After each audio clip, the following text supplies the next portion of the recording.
अगर आपने अभी तक द ब्लैंक पेज ऑफिशियल को सब्सक्राइब नहीं किया तो सब्सक्राइब ज़रूर कर लीजिएगा और बेल आइकन को प्रेस करिएगा ताकि आपको हमारा हर नया जो एपिसोड है उसका नोटिफिकेशन मिलता रहे।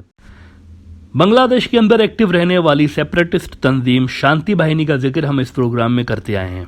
ये तंजीम ख़ास तौर पर लेट 1970s में और वहाँ से लेकर फिर 1990s तक ख़ास तौर पर ये बहुत ज़्यादा एक्टिव हुआ करती थी। शांति बाहिनी असल में इंदिरा गांधी ने बनाई हुई थी और इसको बनाने का मकसद क्या था? इसको बनाने का मकसद ये था कि बांग्लादेश के इस चिटागोंग वाले पूरे के पूरे एरिया को पहले एक अलग मुल्क बनवाया जाए बांग्लादेश से अलग करके, और फिर इसको सिक्किम की तरह वही सेम फार्मूला सिक्किम वाला अप्लाई करके इसको अनेक्स कर लिया जाए पूरे के पूरे इंडिया के साथ। अच्छा, इस सारी कार्रवाई का मकसद असल में क्या था? मकसद ये था कि वो जो इंदिरा गांधी साहिबा थी ये चिकन नेक या सिलीगुड़ी कॉरिडोर के ऊपर से इंडिया की डिपेंडेंस को ख़त्म करना चाह रही थी, जो कि एक वीक लिंक है इंडिया की जियोग्राफी में कि इतना बड़ा उनकी 7 रियासतें नॉर्थ ईस्ट की सारी इस छोटे से पट्टी पे जुड़ी हुई हैं इंडिया के साथ, मेन लैंड के साथ। अच्छा, ऊपर से इसके सिक्किम है और सिक्किम वैसे ही एक मुतनाज़िया इलाका है। चाइना कहता है ये तो हमारा स्टेट है सिक्किम। तो ये जो सिलीगुड़ी कॉरिडोर है बिल्कुल सिक्किम के पास है। तो ये हमेशा इंडिया के ऊपर तलवार लटकती रही है 1948 से लेके, जब से चाइना बना है और उसने अपना क्लेम जताया है इस इलाके पे, तो उनके ऊपर हमेशा से ये एक प्रेशर रहा है। तो इंडिया ये सोच रहा था कि अगर बांग्लादेश का ये हिस्सा इंडिया को मिल जाए तो इंडिया के पास एक अल्टरनेटिव और बेहतर रूट हो सकता है, चीप भी है और बेहतर भी है अपने नॉर्थ ईस्ट के बाकी इलाकों को इंटैक्ट रखने के लिए। और अगर कल को चाइना सिक्किम के ऊपर आ भी जाए, जिसको वो अपना इलाका मानते हैं, और यहाँ पर आकर वो अगर वो सिलीगुड़ी कॉरिडोर के ऊपर कंट्रोल कर लें, उसको बंद भी कर दें, तो इंडिया का कम से कम अपना जो दूसरा हिस्सा है नॉर्थ ईस्ट वाला वो बाकी के मुल्क के साथ कट ऑफ ना होगा। इस तरह नहीं होगा, वो अपने साथ इंटैक्ट ही रहेगा। और अभी तक उनके जो पॉलिसी मेकर्स हैं, उनकी जो स्ट्रेटेजिक थिंकिंग है, उसमें कहीं ना कहीं ये बात है कि अगर बांग्लादेश का ये इलाका इंडिया लेता है समहाउ, तो ये सारे थ्रेट्स ख़त्म हो सकते हैं चाइना से जो वो फेस कर रहे हैं इतने टाइम से लेके। अच्छा, इंदिरा गांधी साहिबा की ये जो मैंने कहा कि उनकी सोच थी, इसी वजह से इस प्लान पे अमल करते हुए 70s में उन्होंने शांति बाहिनी नाम का ये एक ग्रुप क्रिएट करवाया था। लेकिन इस बीच उनकी हुकूमत ख़त्म हो गई थी, तो नई जो उनकी जगह पर सरकार आई थी, इंदिरा गांधी की जगह पे जो दूसरी सरकार आई थी, उन्होंने फिर इस प्लान में ज़्यादा इंटरेस्ट नहीं दिखाया। उन्होंने इसको कैरी ऑन करना मुनासिब नहीं समझा, जिस वजह से ये जो तंजीम थी ये अपने पीक पे आई और पीक पे आने के बाद इंदिरा गांधी चली गई और मोमेंटम टूट गया इस तंजीम का। इसके बाद इंदिरा गांधी दोबारा जब आई तो दोबारा उन्होंने फिर से ये मंसूबा रिवाइव करने की कोशिश की, लेकिन वो जो रिक्वायर्ड मोमेंटम उस वक्त बन गया था वैसा वो दोबारा हासिल करने में नाकाम रही और फिर उनकी भी डेथ हो गई थी। आपको पता है कि वो किस तरह उनकी असैसिनेशन हुई थी। एक सिख उनका जो बॉडीगार्ड था, उन्होंने उसको असैसिनेट कर दिया था। अब शांति बाहिनी देखें, इस वक्त भी अगर हम बात कर रहे हैं तो मुकम्मल तौर पर ख़त्म नहीं हुई है, वो मौजूद है। और इंडिया के माइंड में कहीं ना कहीं ये बात है कि इनको हम कभी भी दोबारा यूज़ कर सकते हैं, हमें नीड पड़ सकती है, इसीलिए उन्होंने इस तंजीम को अभी तक ज़िंदा रखा हुआ है। और बांग्लादेश के साथ वाली जो इंडिया के नॉर्थ ईस्ट की रियासतें हैं, उनके अंदर ख़ुद बांग्लादेश क्लेम कर चुका है कि इनके हाइड आउट्स हैं, इनके ट्रेनिंग ग्राउंड्स हैं, सब कुछ मौजूद है वहाँ पे। अब ये हुआ है कि जिस मकसद की खातिर इंदिरा गांधी ये सारी की सारी एक्सरसाइज करवाना चाह रही थी चिटागोंग हिल ट्रैक्ट्स में, यानी कि बांग्लादेश का चिटागोंग का जो पोर्ट है इसको यूज़ करके इंडिया के नॉर्थ ईस्ट तक कनेक्टिविटी हासिल करने के लिए, वो सारी की सारी चीज़ जो है ना, शेख हसीना ने वैसे ही इंडिया को ऑफ़र दे दी है, बिना लड़ाई बिना मार कुटाई के। उन्होंने वैसे ही उनको कहा है कि ये अगर आपको चाहिए तो कनेक्टिविटी चाहिए तो वी आर रेडी। कल उन्होंने इंडिया को ऑफ़र दी है कि आप हमारे पोर्ट को इस्तेमाल कर सकते हैं अपने नॉर्थ ईस्ट की रियासतों के साथ कनेक्ट होने के लिए।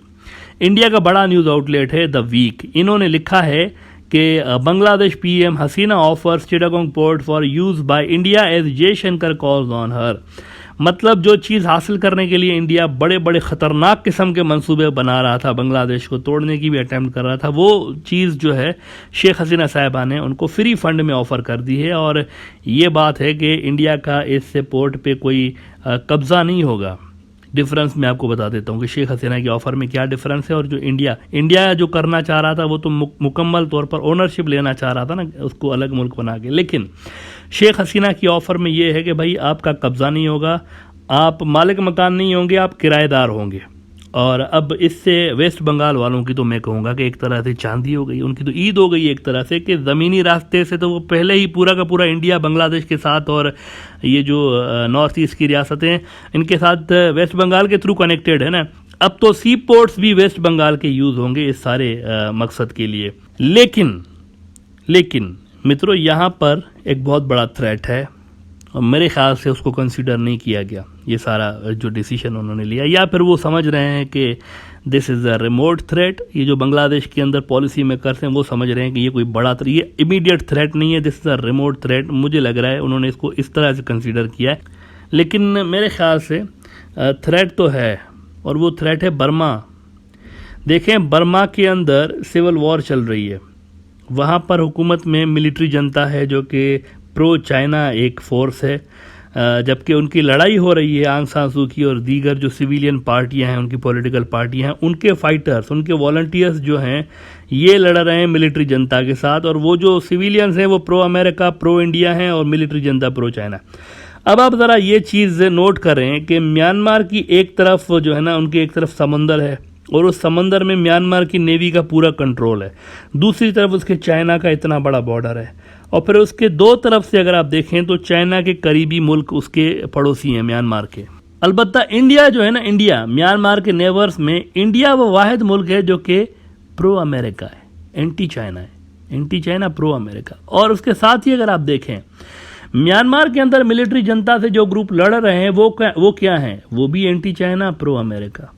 इंडिया की और उनकी जो स्ट्रेटजी है, उनका जो थिंकिंग है, उनके जो दोस्त दुश्मन एक है।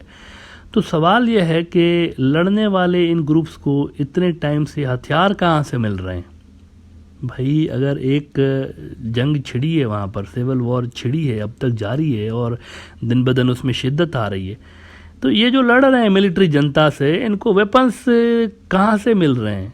कोई तो दे रहा होगा ना, असला गोला बारूद, कैसे कहाँ से मिल रहा है?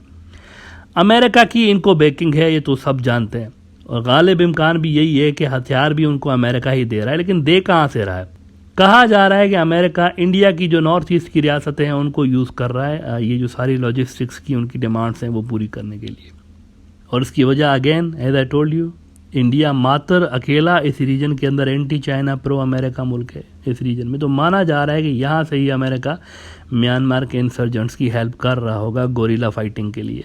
नाउ अब अगर बांग्लादेश अपना पोर्ट इस्तेमाल करने की ऑफ़र दे रहा है इंडिया को, तो सवाल ये है कि इंडिया का किस हद तक कंट्रोल होगा इस चिटागोंग के पोर्ट के ऑपरेशंस के ऊपर, और इस बात को कैसे इंश्योर किया जाएगा कि इंडिया ये पोर्ट इन ममनुआ एक्टिविटीज़ के लिए इस्तेमाल नहीं करेगा। म्यांमार के अंदर जो चीज़ चल रही है उसमें ये पोर्ट इस्तेमाल नहीं होगा। भाई जाहिर है अमेरिका का तो दबाव बढ़ेगा इंडिया के ऊपर कि आप मज़ीद इनकी हेल्प करें, एंटी चाइना ग्रुप्स की वहाँ पे म्यांमार में। और फिर ये भी पॉसिबल है कि अमेरिकन से बांग्लादेश के ऊपर भी प्रेशर रखें कि you have to facilitate India, इनको फ्री हैंड दे दें इस पोर्ट के ऊपर, और इनको जो भी ट्रांसफ़र करना चाहें, वेपन्स भी ट्रांसफ़र करना है चाहें तो करने दें। ये हो सकता है अमेरिका बांग्लादेश के ऊपर भी आगे चल के प्रेशर डाले कि डोंट स्टॉप इंडिया। अगर वो अपने गंदम की बोरियों में उनके अगर वेपन्स जा रहे हैं ना तो वो भी करने दें, ये पॉसिबल है। देखें, इससे पहले अफ़गानिस्तान के अंदर इंडिया ऐसा करता रहा है बकौल पाकिस्तान के। वो गंदम के बहाने जब वो वहाँ से जाते थे ना, ये जो ईरानी पोर्ट्स हैं, तो ऐसी रिपोर्ट्स हैं कि गंदम की अगर 10 ट्रकें जाती थी तो एक ट्रक जो थी वो हथियारों की भी जाती थी। तो हु नोज़ कि अगर ये पोर्ट भी इसी तरह यूज़ होने लगे म्यांमार के ख़िलाफ़। देखें, ये जो म्यांमार के अंदर मार कुटाई चल रही है ना, ये तेज़ होने जा रही है, ये तेज़ होने जा रही है, स्लो डाउन नहीं होने जा रही, तेज़ होने जा रही है। इसकी वजह यह है कि रीजन के अंदर तमाम प्रॉक्सीज़ जो हैं अमेरिका की तेज़ हो चुकी हैं। पाकिस्तान के अंदर TTP BLA की कार्रवाइयाँ तेज़ हो चुकी हैं, रोज़ाना पाकिस्तान के अंदर BLA की कार्रवाइयाँ हो रही हैं। अफ़गानिस्तान के अंदर अफ़गान तालिबान के ख़िलाफ़ दाइश तेज़ हो चुकी है, रोज़ाना उनकी कार्रवाइयाँ होने लगी हैं।